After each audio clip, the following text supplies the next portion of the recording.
Study skills. Listening. Track 1. Excuse me. Do you know where the accommodation office is? Yes, of course. Are you a new student? Yeah, I only arrived here yesterday, so I still feel a bit lost. I've only been here a couple of weeks, but it doesn't take long to find your way around. The campus isn't that big. The accommodation office is in the main building. Is that the 3-story building by the lake? No, look, it's that big building there, behind the trees. The one with the glass front. Ah. Go in through the main door, then up the steps. You mean the door on the right-hand side? Yeah. Then, when you get inside, go straight down the corridor to the far end and turn left. You'll see 3 doors on your left. Accommodation is the middle one. So, I go along the corridor, turn left, and it's the second door on the left? That's right. Thanks very much for your help. No problem. See you around. My name is Stefan, by the way. Oh, okay, great. I'm Keiko. Track 2. Excuse me, am I in the right place to look for accommodation? Are you a student here? Yes, I just arrived yesterday and I was looking for some help with finding a place to live. Well, you've come to the right place. What sort of accommodation are you looking for? I'm not sure really. Could you tell me what's available? Of course. There are 3 kinds of accommodation that we deal with: homestays, college halls of residence, or private lets. Homestays. Is that where you live with a family? Yes, that's right.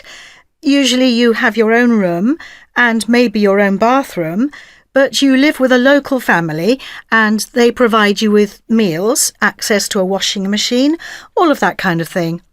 That's £130 per week or £90 without meals. Yes, I did think about doing that. It would be a good way to practice my English, but I think I'd really prefer to live with people more my own age.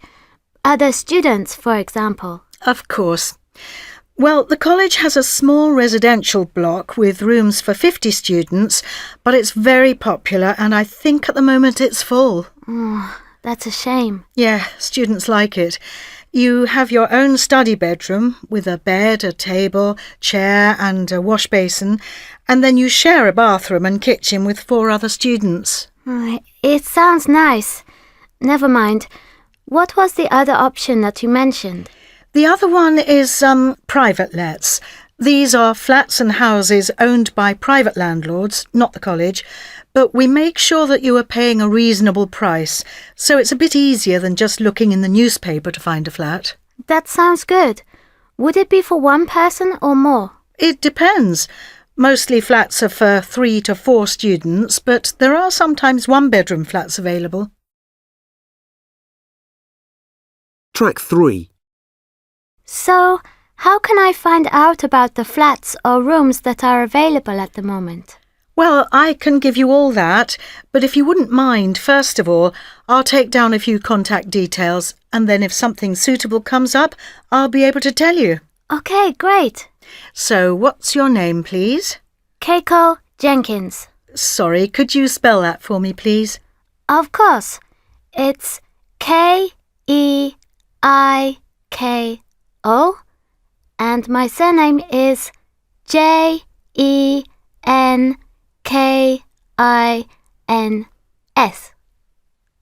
Thank you. What's your nationality? I thought that you must be Japanese, but Jenkins is an English name. Yes, it is. My father is English and I have British nationality, but I grew up in Japan, so I feel more Japanese. How interesting. So, Keiko, where are you staying at the moment? At the Sunrise Guest House. It's number 562 Green Park Road. 562 Green Park Road. Fine. And do you have a contact number? I've got a mobile. It's 07785 265 981. Sorry, I didn't quite get that. Was it 256891? No.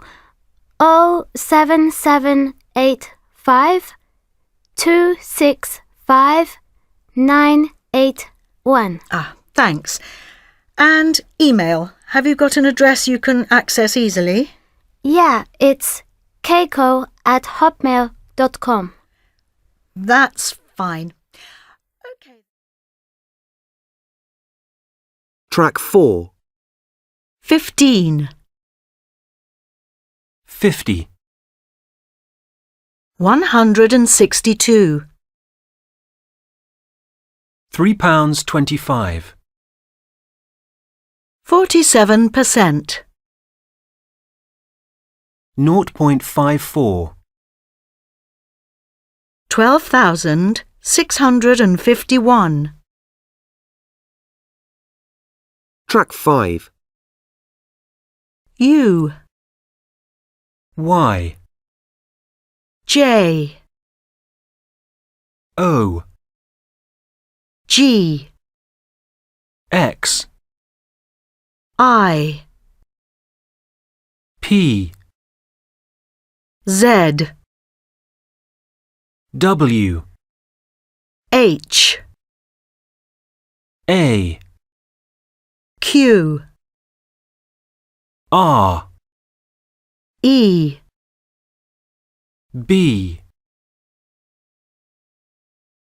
Track 6. 1, / 2, hyphen, 3, colon, 4, semicolon, 5. dot. Track 7. 1, Sorry, what was that name again? Sir Anthony? Sir Anthony Winton. That's ANTHONYWINTON.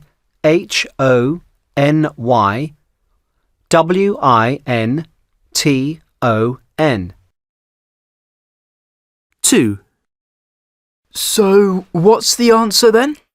34.92.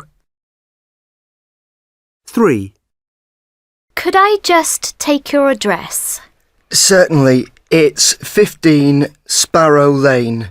Sparrow is SPARROW.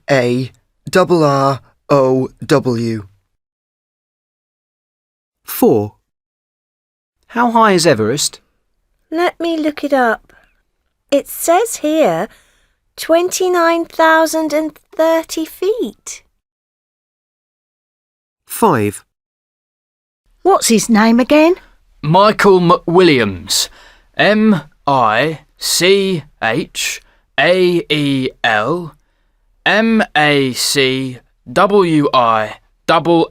MICHAELMACWILLIAMS. 6, And I live at 286 Banbury Road. How do you spell Banbury? BANBURY.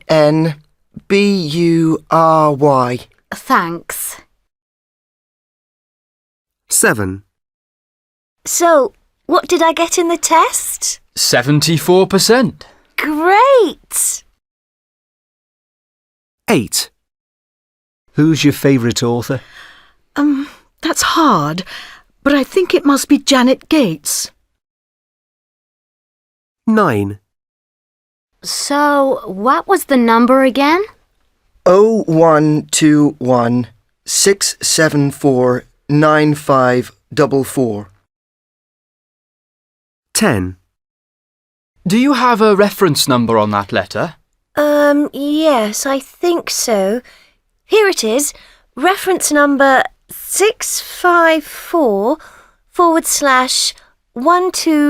654/120084. 11, OK, is it Mrs. J. Smith? No, Mrs. J. Robson Smith. 12, And what's your address there? Flat 3, 547 Oxford Road. 13, What was the web address of that company? I think it was www.bht.co.uk. 14. Could I make an appointment, please? Which doctor do you usually see? Dr. Brown. 15. What's the registration of the car? N770CES. Track 8. Skills practice. Hello, Giovanni's Italian restaurant. Can I help you? Hello, yes, I hope so. I'm phoning to inquire about booking a party at your restaurant.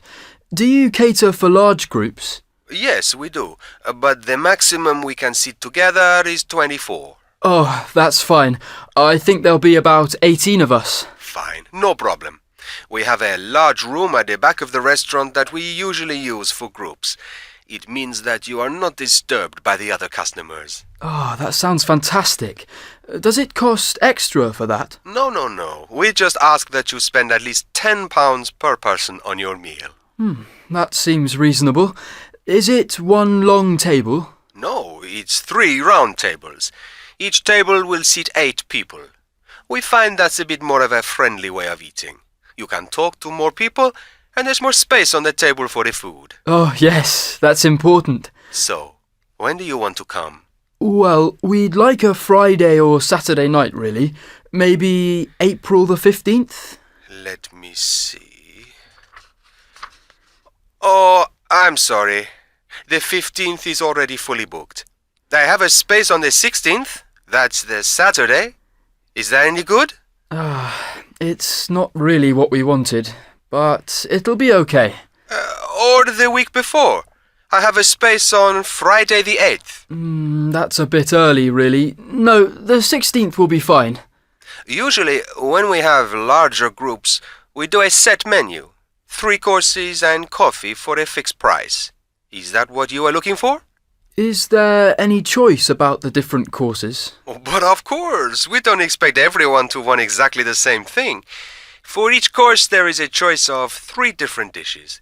It may be a prawn cocktail to start with, for example, or a soup, or maybe a plate of Italian ham and cold meat. We call it antipasto. Oh, great. Just one other thing. I know that a few people in the group are vegetarian. Do you do a vegetarian option? Absolutely. At least one of the choices for each course is made without meat or fish. Oh, that all sounds great. Is coffee included in the price, did you say? Certainly. Cappuccino, espresso, whatever you like. Okay. So how much do you usually charge for the set menu? For parties of under 10 people, it's £15 a head. If you have more than 10, it's a bit cheaper. As I said, I think it'll be about 18 people.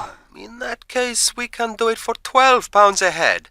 That doesn't include wine or drinks, of course. No, I understand. Well, that all sounds very good.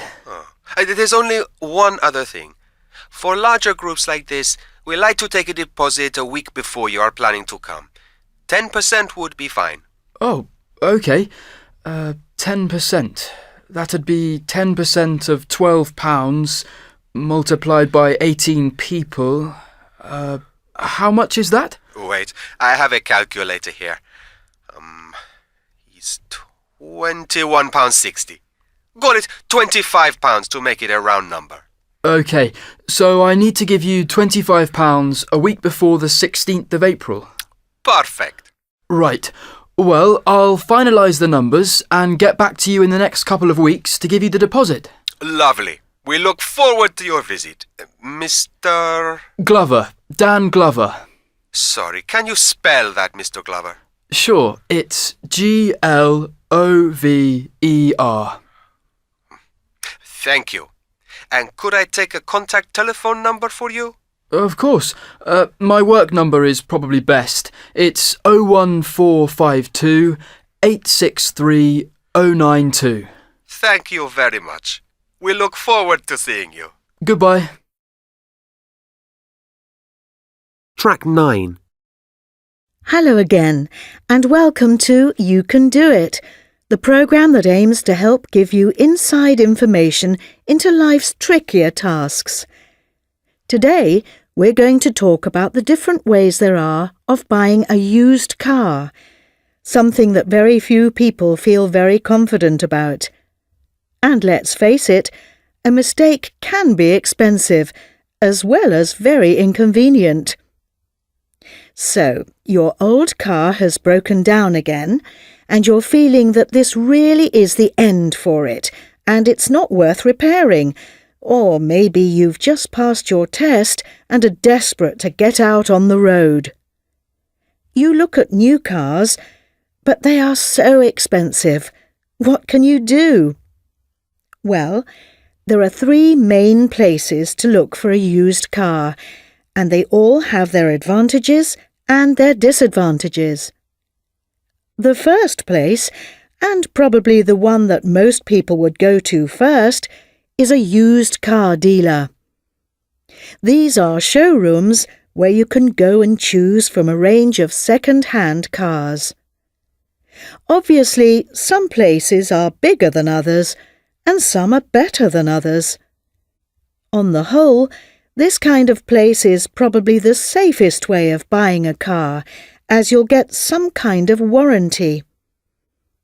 Typically, this is about 3 to 6 months, maybe a year on a newer car, so if something goes wrong with the car after you've bought it, you can take it back. You've got some kind of guarantee. The problem, of course, is that you'll pay for it. Cars from dealers are usually about £800 to £1,000 more expensive than the same type of car bought privately.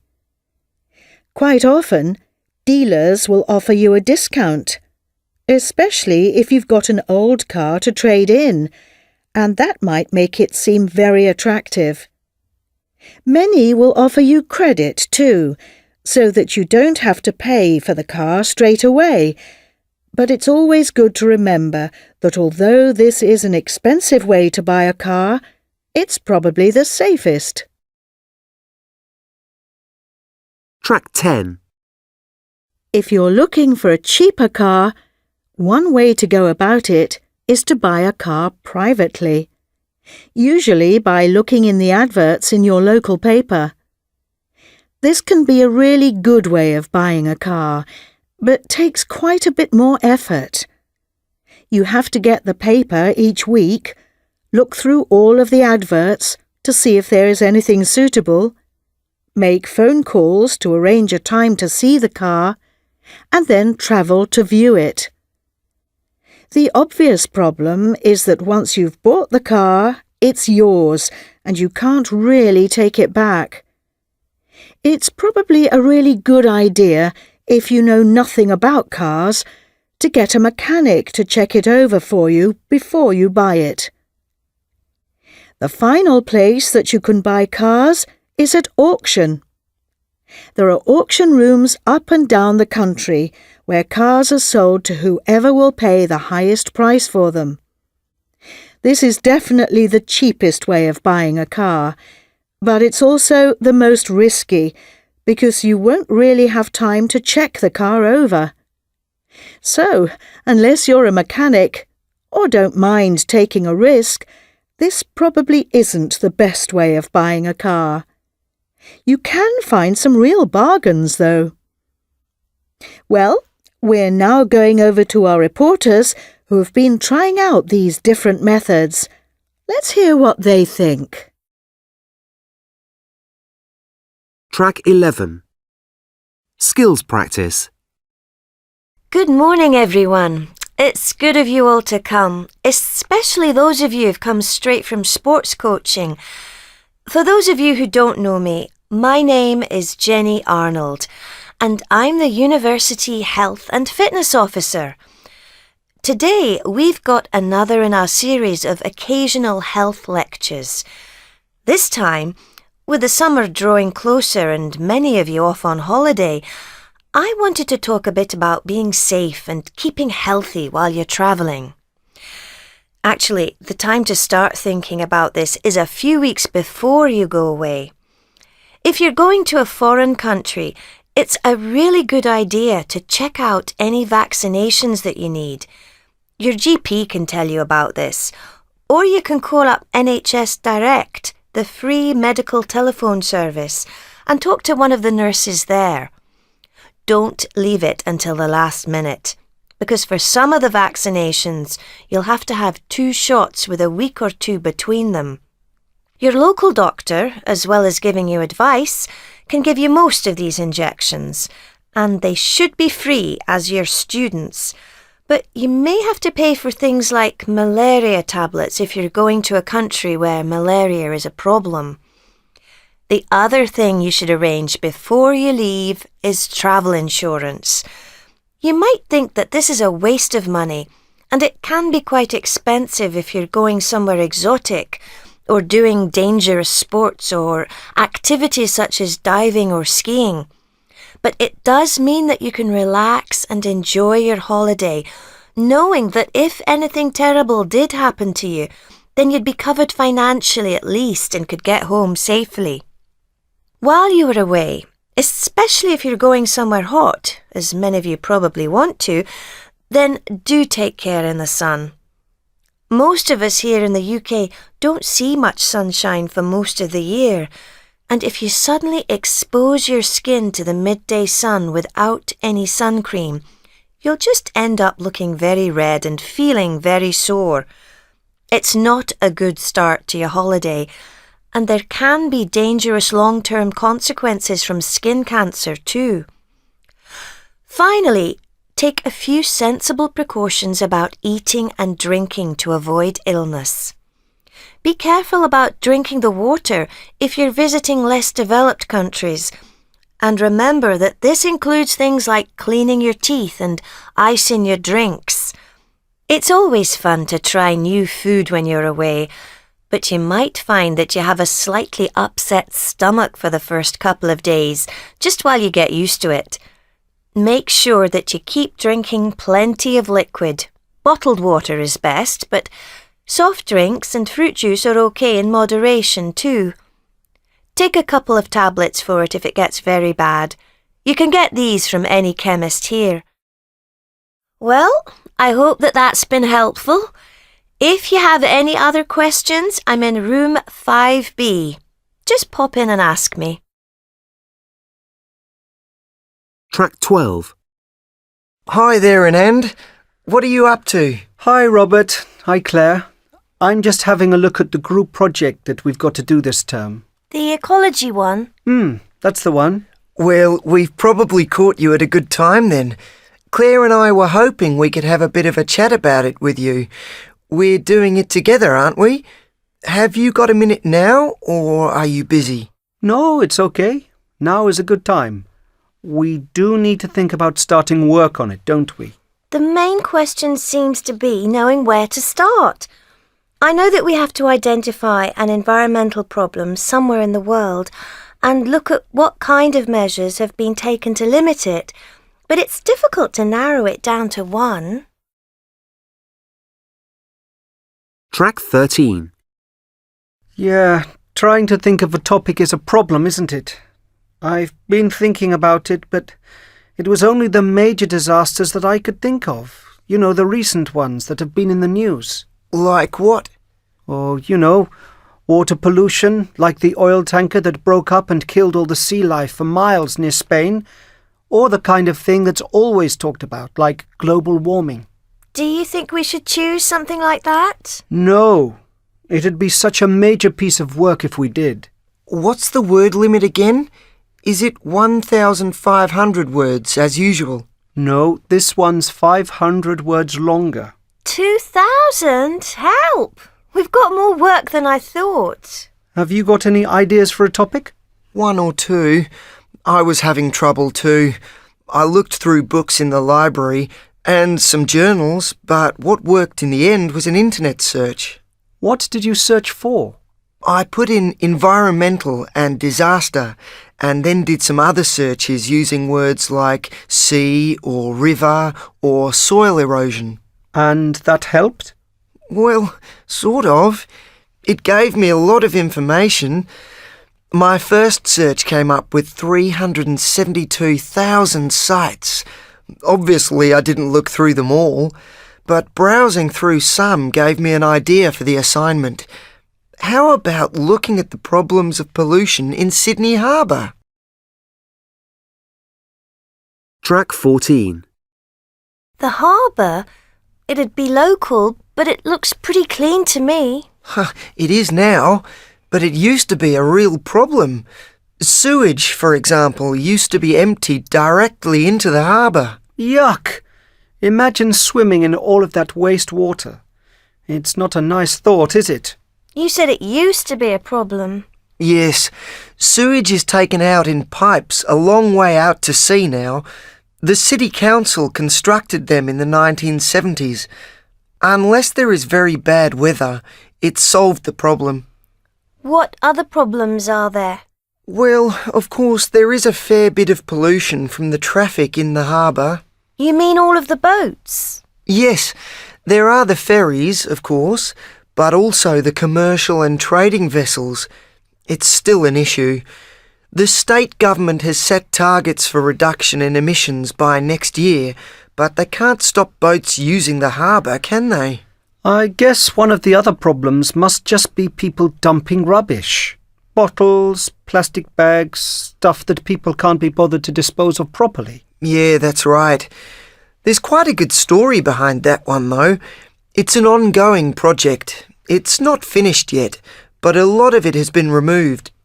How did they manage that? It must be a really difficult job.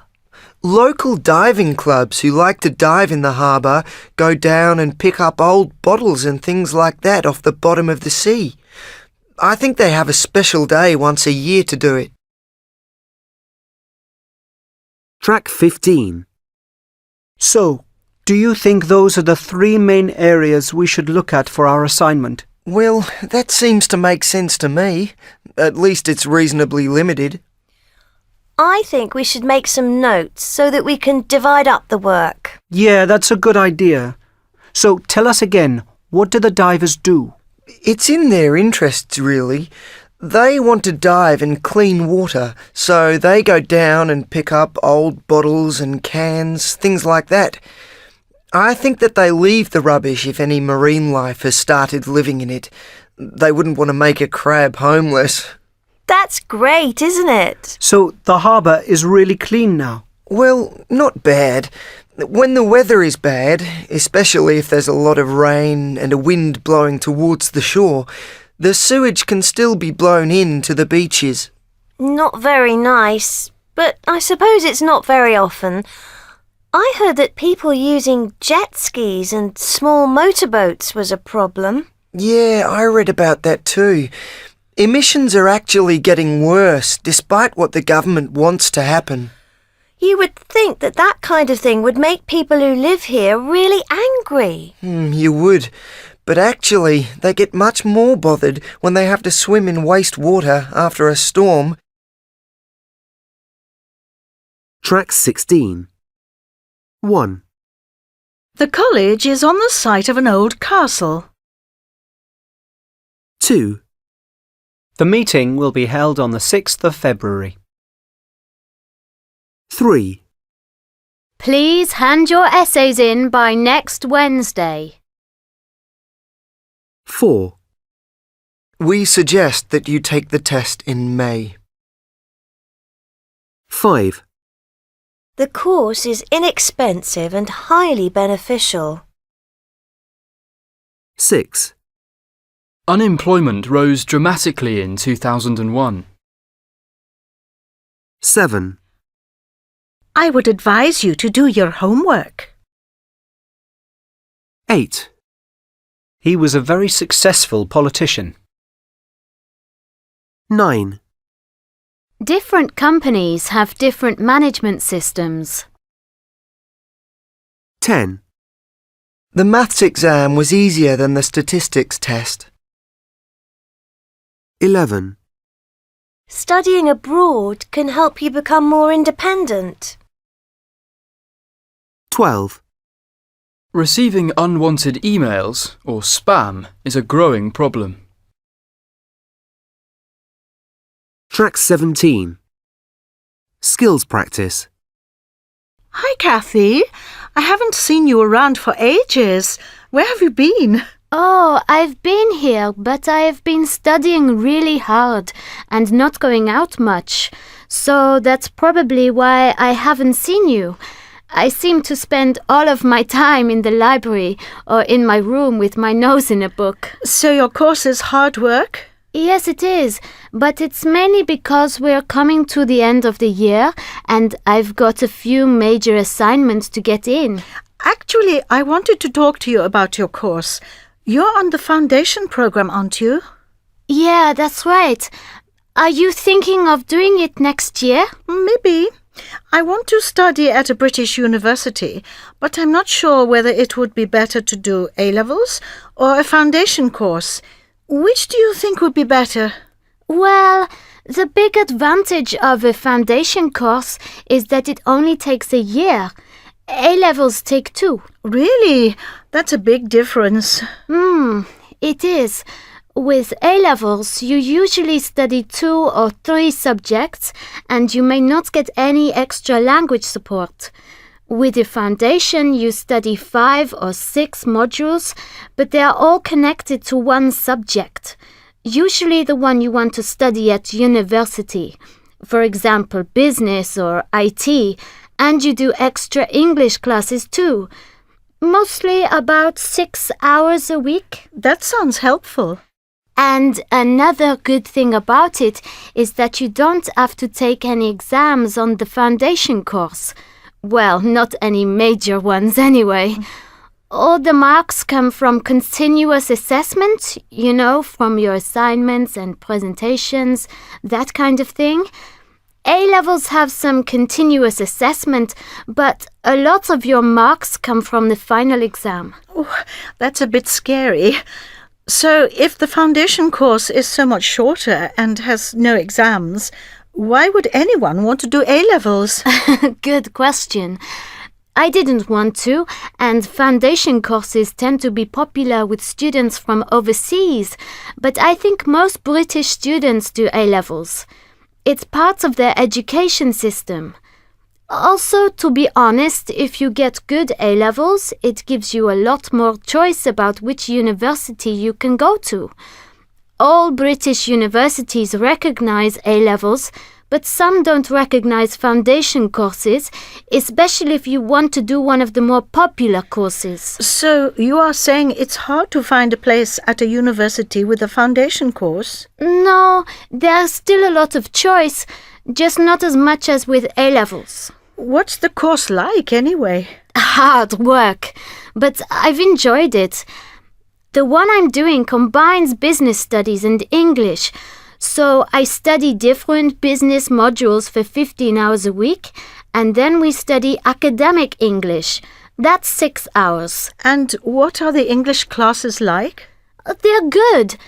I find them really helpful. They're not like the general English classes I was doing before, though. We do a lot of work on reading academic-type texts and writing in the sort of style that you need to use at university. It's quite hard. Even when I feel that the language I'm using is mainly accurate, the thing that's really different to my language is how essays are structured in English. We're doing quite a bit of IELTS practice too at the moment, because most of us are planning to take it next month. So you have to take the IELTS exam? Most universities want you to, yes. What's the other part of the course like?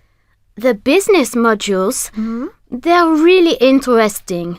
We look at economic theory and marketing strategies, global markets, all kinds of things. I had a bit of an advantage because I studied business in high school in France, and so I know some of the information already, but it's in a bit more depth than I did before, and studying it in English makes a big difference. It can be difficult to understand everything that your lecturer says sometimes. We have a lot of written work to give in too. Assignments mainly. Oh, it sounds very hard. And I've got to give a 20-minute presentation next week using PowerPoint. Really? But despite all of that, I'm really enjoying it. So, have you applied for any universities yet? Yes, but it's difficult because the university I really want to go to hasn't given me an offer yet. Which one is that? Ainsley University. I've had a conditional offer from Milford and they only want IELTS band 5.5, which I'm sure I can get. I've heard that Ainsley usually ask for 6.5 and that's a bit more difficult. Then there's Palmouth, but I haven't heard from them yet either. Which one is the better university? Overall, Ainsley is, but people say that Milford has a great business school. What's Milford like as a place to live? Well, it's in West Hampton actually. I've heard the city is pretty good, but Palmouth is better. It's close to the sea. Track 18. Diagram 1. So, light rays from the object, which is a small leaf in this illustration, come through the lens to the eye, but because they are diffracted or bent by the lens, the eye sees a virtual image, which is closer and smaller than the real object. Diagram 2. Pendulum clocks have always been popular. Their technology is quite straightforward, as we can see if we look at this diagram. You can see the hour and minute hands on the front of the clock. We call this the clock face. And then if we look behind the face, we see the main gear train. And behind that, the pendulum. That's Pendulum. This is the part of the clock that we hear ticking. This is driven by a weight, which is situated in front of the pendulum. And by slowly pulling downwards on a string, the weight pulls the gear train around. Diagram 3. The campus is quite a large one, and most people take a few days to find their way around. The Students' Union is the large single-story building in the middle of the campus, and the cafeteria is right behind it. You can get to the cafeteria through the Students' Union or through a separate entrance at the back. If you walk out of the main entrance to the Union, there is a large lawn area that is very popular in the summer, and then to your left is the library, and over to your right is the Porter Building. Track 19. Good morning, everyone. Well, moving on from our discussion last week about oil-fired power stations, I want to move on today to a form of power that many would argue is far superior. It provides 25% of all electricity worldwide and is the only power generator in common use that uses renewable energy. I am, of course, talking about hydroelectric or hydropower plants, energy from water. Hydropower plants are actually based on a rather simple concept. Water flowing through a dam turns a turbine, which turns a generator. The idea is nothing more than a water wheel, and the principle has been in use for thousands of years. Some hydropower plants are built using waterfalls, but the majority of them rely on a dam that holds back the water in a river and creates a large artificial lake called a reservoir.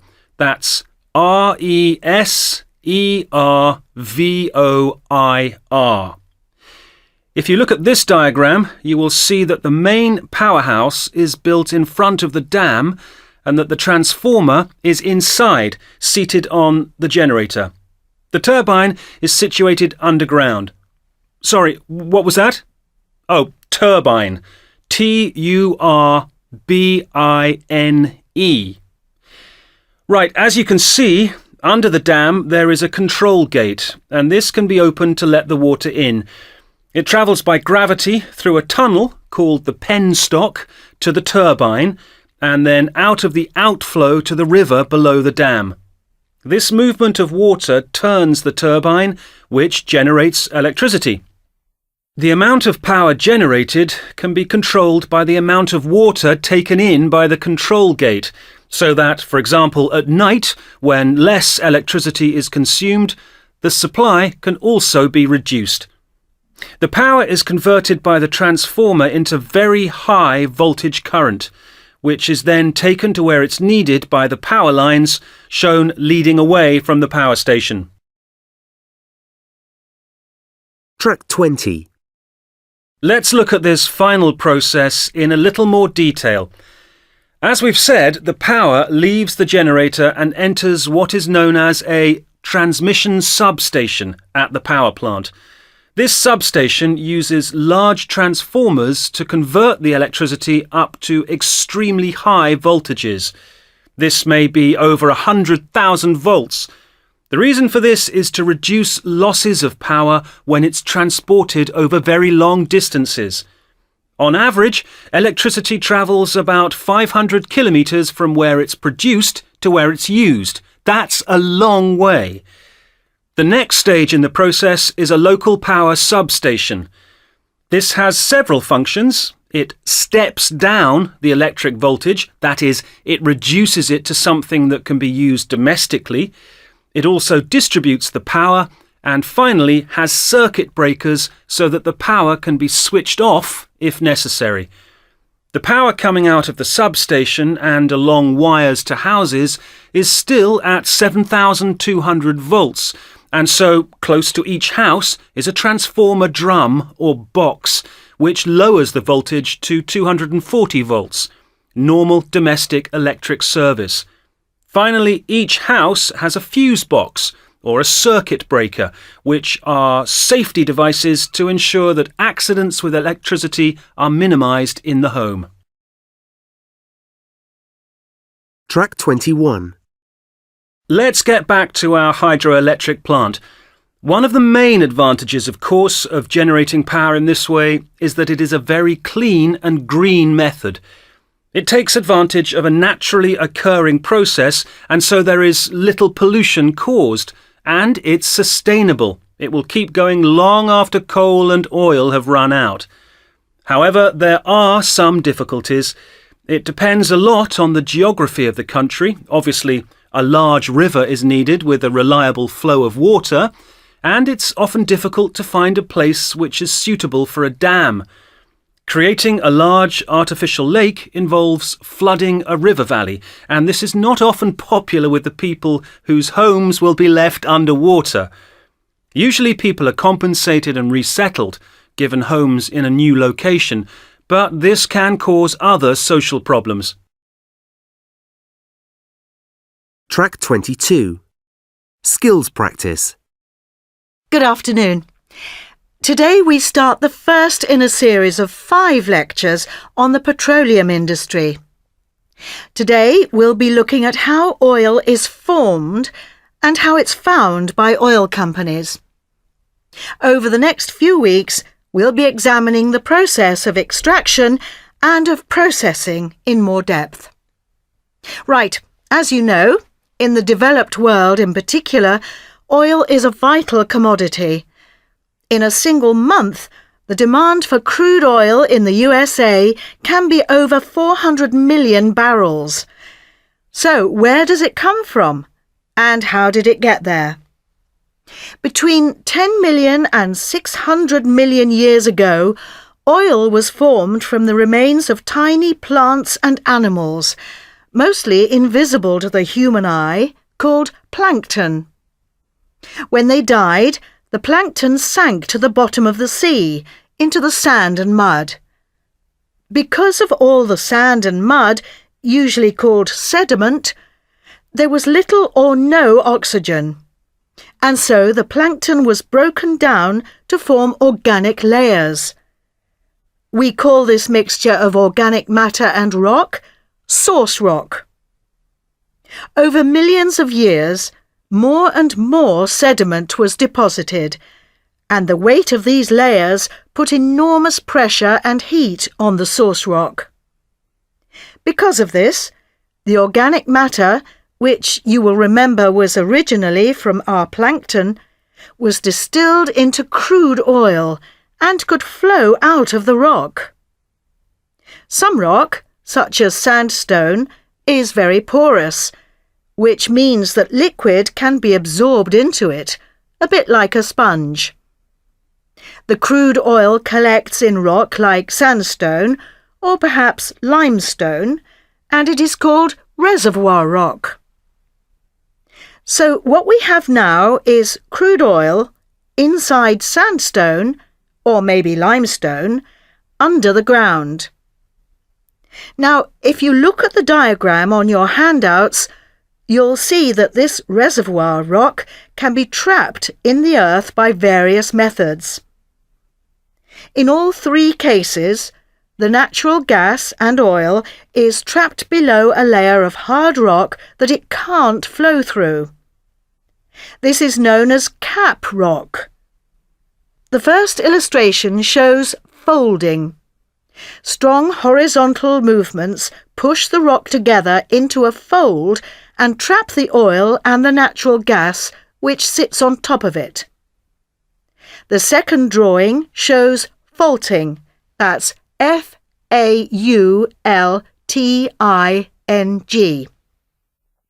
Here, the layers of rock crack, and then, when one side shifts upwards or downwards, the oil is trapped against the fault line.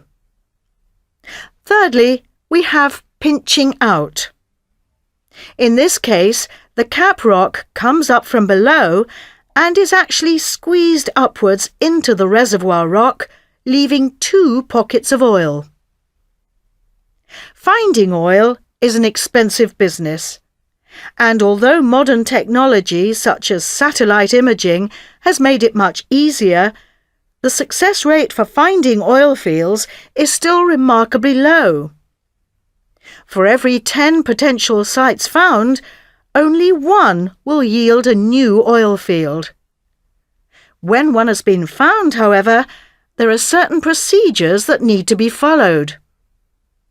The first thing is to settle all the legal issues over who owns the land. As drilling is usually in desert areas, or the sea, this is not always as straightforward as you might think. After this has been done, the crew start to prepare to drill. Let's look at a land example to give us the idea. Firstly, the land has to be cleared and levelled, and access roads may have to be built, depending on what is available. Water is needed for the drilling process, so there must be a source of it locally. If there isn't one, then a well has to be dug. After this, the crew dig a reserve pit, basically a big hole lined with plastic to protect the environment. The reserve pit is used to get rid of rock cuttings and drilling mud during the process. Finally, several holes are dug for the rig, and then a large rectangular pit called a cellar is dug, where the actual drilling hole will be. This gives the workers room to move about when they start to dig the main hole. They start doing this with a smaller drill, and then, when they have the hole started, the main rig is brought in. Study skills. Speaking. Track 23. Why are you taking IELTS? Generally, because the universities need it and need to achieve a high score of English level. How long have you been studying English? 5 years. I studied at high school in China. How would you describe your home country or your hometown? My hometown is charcoal town. The product major is charcoal, and it's not really nice town. It's industrial town. What are the best things about life in your country? Chinese food, dumplings, something like that. What do you usually do at the weekend? I usually do play ping pong and swimming in China, and go to fitness clubs. What do you hope to do in the future? I want to be a managing director. Track 24. Okay, the important day in my life that I'm going to talk about happened about 4 years ago. This was the day my football team got promoted. The team had played well all that season and had reached the finals, and my brother and I were both keen supporters, and we both followed the team for about 15 years. It was a very exciting day for the team because they'd never been promoted out of the division into a higher division in their history. My brother and I got into the football ground about lunchtime and waited for the game to start as the crowd built up. There were about 10,000 people there that day. The game swung from side to side with, first of all, our team scoring and then the other team scoring twice, which was why it was fantastic when our team scored 2 goals in the last 5 minutes to win the day and gain promotion to the higher division. The noise at the final whistle was amazing, and we were all incredibly excited. I don't think I've ever been to a game where there was such a great atmosphere, before or since. We really celebrated that night, but the next morning I could hardly speak from all of the shouting I'd been doing. Track 25. Student 1. I met my friend in China 6 years ago. My parents and his parents are, workmates, and he and me were classmates in high school, and he's in England for 3 years, and so am I. We study together and live together as well. He studies harder than me, and he's very generous, and he's quite intelligent as well. So he plays a very important place in my life. Student 2. Okay, I have a friend called Jolie. She's Chinese and we met in the first class, the first English class. We were paired up to do an assignment and that's how we became friends. I've known her for about 5 months and it's been fun. We help each other with assignments and we go for movies and cook together, have dinners and stuff and just have fun, talking, laughing and singing. I think she's played a very important part in my life because I admire her motivation and dedication, and I think she's a very intelligent person and very strong-willed, and a lot of her character I wish I had in my life. So that's why I think she's played an important role in my life. Track 26. 1. Do you enjoy playing sports? Yes, definitely. I particularly enjoy outdoor ones. 2. Would you like to go there again? Possibly. It would depend on who I went with. 3. Do you think it will be easy to get a job in IT? I expect so. It's a growing industry. 4. Have you ever been to any other countries in Europe? Yes, a few. France, Spain, and the Czech Republic. 5. Would you consider doing the same sort of job again? I don't think so. It wasn't really for me. 6. Would you recommend the holiday to other people? No, not really. It wasn't very good value for money. Track 27. 1. Do you think it's important for young people to spend time with older people? Yes, I think young people can learn a lot from older people. For instance, older people have plenty of experience and can give advice on all sorts of problems. On the other hand, younger people have loads of energy and curiosity that they can share with the older generation. 2. Do you think children should learn financial planning at school or at home? My family saves its money, but many people is spending all the time.